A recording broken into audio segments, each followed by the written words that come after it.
دو لوگوں نے کاروبار کیا مل کے، ایک بوڑھا شخص تھا اور ایک نوجوان تھا۔ نوجوان جو تھا اس کے بچے تھے اور بوڑھا فارغ البال تھا اور اس کی بس ایک بیوی، اور وہ بات ختم۔ آج کل تو جو معاشیات کے ماہرین ہیں وہ سبق یہ دیتے ہیں کہ کسی سے مل کے کاروبار نہ کرنا، تھوڑا کر لینا، مل کے نہ کرنا۔ لیکن ایک زمانہ تھا کہ مل کے کاروبار کیے جاتے تھے اور برکت بھی ہوتی تھی۔ کاروبار انہوں نے کیا کھیتی باڑی کا۔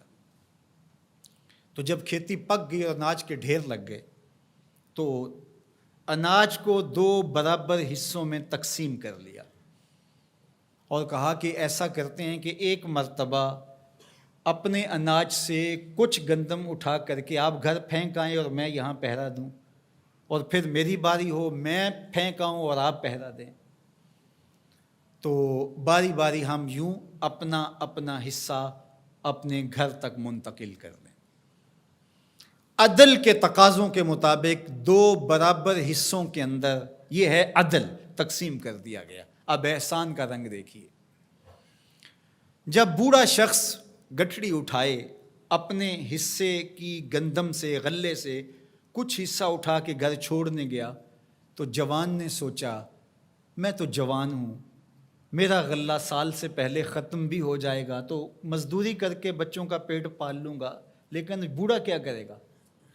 اس نے اپنے حصے سے تھوڑا سا حصہ اس کی جانب اور کر دیا۔ یہ ہے احساس، یہ ہے احسان۔ خیر، اب بوڑھا بیٹھا اور یہ کوئی تھوڑا سا سامان اٹھا کر کے اپنے گھر منتقل کرنے گیا تو بوڑھے نے سوچا ہم تو دو گھر کے فرد ہیں، ہم تو جیسے بھی گزر اوقات کر لیں گے، اس کا غلہ اگر سال سے پہلے ختم ہو گیا، چھوٹے چھوٹے اس کے بچے ہیں، یہ کیا کرے گا؟ اس نے اپنے ڈھیر سے تھوڑا سا سرکا کے اس کی جانب کر دیا۔ اب ایک پھیرا وہ لے کے جاتا، ایک پھیرا یہ لے کے جاتا۔ جب وہ جاتا تو یہ اپنی جانب سے ادھر کر دیتا، جب وہ جاتا تو وہ اپنی جانب سے ادھر کر دیتا۔ دونوں کے گھر بھر گئے لیکن غلے کے ڈھیر بھی ختم نہیں ہوئے۔ یہ ہے احسان۔ پھر سوچنے لگے یہ ہو کیا رہا ہے، تو پھر راز کھلا کہ ہم یہ کرنے جا رہے ہیں۔ تو جب احسان کرو گے تو وہ بھی احسان کرے گا۔ تم اس سے بڑے سخی تو نہیں ہو، لیکن آج کیا ہوتا ہے؟ آج اگر دو اکٹھے مل کے کاروبار کر لیں تو بابا جائے گا تو جوان ادھر سے کر لے گا، اور جوان جائے گا تو بابا جی کہیں گے تھوڑا سا میں ادھر سے کر لوں، تو دونوں کے گھر بھی خالی رہیں گے اور غلے کے ڈھیر بھی جلدی چٹکی میں ختم ہو جائیں گے۔